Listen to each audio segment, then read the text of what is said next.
আজকের ভিডিওতে regulation of body fluid, বিভিন্ন যে ফ্লুইড কম্পার্টমেন্ট রয়েছে এবং তাদের টনিসিটি নিয়ে আলোচনা করব।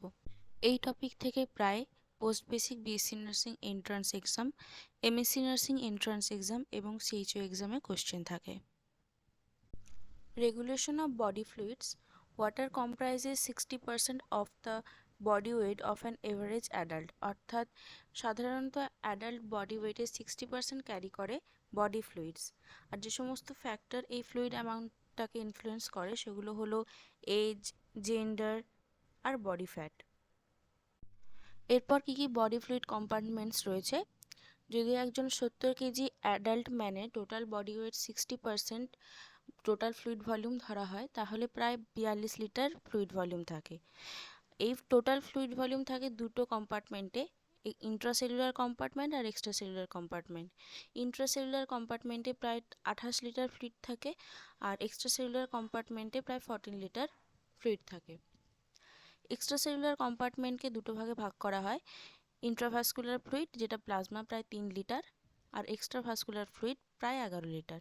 আবার এক্সট্রাভাস্কুলার ফ্লুইডকে দুটো ভাগে ভাগ করা হয়, ইন্টারস্টিসিয়াল ফ্লুইড প্রায় 10.5 লিটার আর ট্রান্সসেলুলার ফ্লুইড 0.5 লিটার প্রায়। এরপর ইন্ট্রাসেলুলার কম্পার্টমেন্ট। ইন্ট্রা অর্থাৎ উইদিন আর সেলুলার অর্থাৎ cell. Found within the cells of the body, অর্থাৎ ইন্ট্রাসেলুলার ফ্লুইড সেলের মধ্যে থাকে। Constitutes 2/3 of total body weight, অর্থাৎ টোটাল বডি ওয়েটের 3 ভাগের 2 ভাগ এটা ক্যারি করে। আর মেজর ক্যাটায়ন পটাশিয়াম। ইন্ট্রাসেলুলার ফ্লুইডের মেজর ক্যাটায়ন হলো পটাশিয়াম আর মেজর অ্যানায়ন হলো ফসফেট। এরপর extracellular fluid. Found outside the cell, অর্থাৎ সেলের বাইরে যে ফ্লুইড রয়েছে তাকে এক্সট্রা সেলুলার ফ্লুইড বলে। Account 1/3 of total body fluid, 3 ভাগের 1 ভাগ ক্যারি করে। আর major cation sodium, major anion হলো chloride. Parts of extracellular fluid, অর্থাৎ এক্সট্রাসেলুলার ফ্লুইডের ভাগ, সেটা একটা ছিল ইন্ট্রাভাস্কুলার যেটা ব্লাড প্লাজমা। এক্সট্রাভাস্কুলার ফ্লুইডকে দুটো ভাগে ভাগ করা হয়, interstitial fluid, fluid between the cell and outside the blood vessels অর্থাৎ lymph. Transcellular fluid involving movement through a cell, অর্থাৎ যে ফ্লুইড একটি সেল থেকে অন্য সেলে ট্রান্সপোর্ট হয়। Consist of cerebrospinal fluid, pleural fluid, peritoneal fluid and synovial fluid. ট্রান্সসেলুলার ফ্লুইডের পরিমাণ human বডিতে খুবই কম থাকে।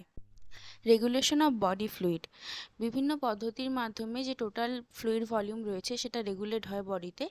একটা হলো osmosis, movement of water between extracellular and intracellular compartment through a semi permeable membrane from the region of low solute concentration to the region of high solute concentration, অর্থাৎ একটি অর্ধভেদ্য পর্দার মধ্য দিয়ে সলিউট লো কনসেন্ট্রেশন থেকে high কনসেন্ট্রেশনের দিকে যায়।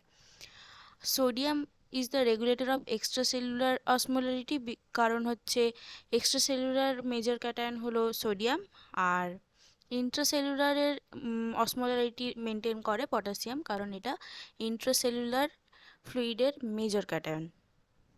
এরপর ডিফিউশন অর্থাৎ ব্যাপন।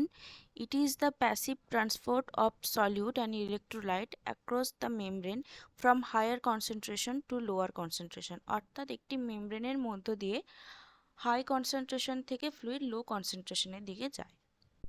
Facilitated diffusion, movement of water soluble solutes across the cell membrane with assistance of protein, অর্থাৎ প্রোটিনের সাহায্যে মেমব্রেনের মধ্য দিয়ে ফ্লুইড শিফট হয়।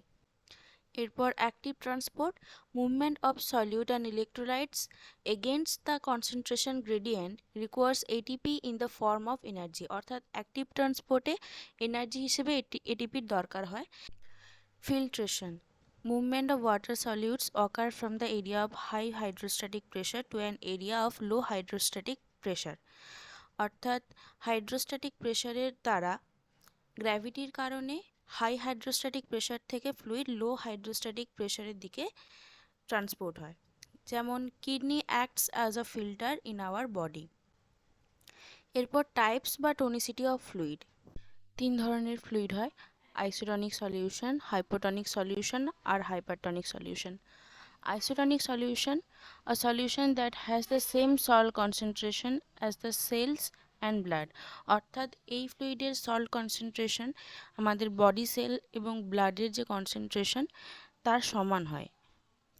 Hyperonic solution, a solution that has lower salt concentration than the cells and blood, অর্থাৎ এই ফ্লুইডের salt concentration sell এবং ব্লাডের যে সল্ট কনসেন্ট্রেশন হয় তার থেকে কম হয়।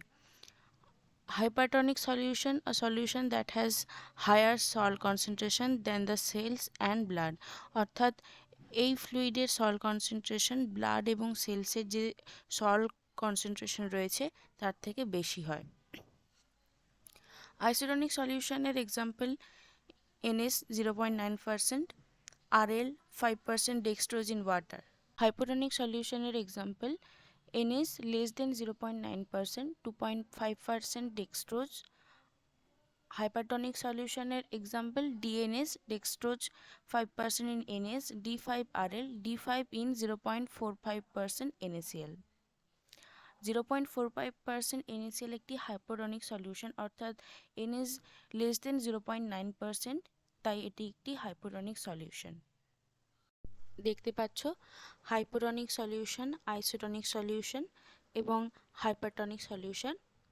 হাইপারটনিক সলিউশনের কনসেন্ট্রেশন ব্লাড এবং সেলসের থেকে বেশি হওয়ার কারণে ব্লাড থেকে অর্থাৎ সেল থেকে ফ্লুইড আউটসাইডে শিফট হয়। আর আইসোটনিক সলিউশনের কনসেন্ট্রেশন সমান হওয়ার কারণে ইকুইলিব্রিয়াম স্টেট থাকে। হাইপোটনিক সলিউশনের কনসেন্ট্রেশন সেলের থেকে কম হওয়ার কারণে সেলের মধ্যে ফ্লুইড শিফট হয়, যার জন্য এরকম ইডিমা দেখা যায়।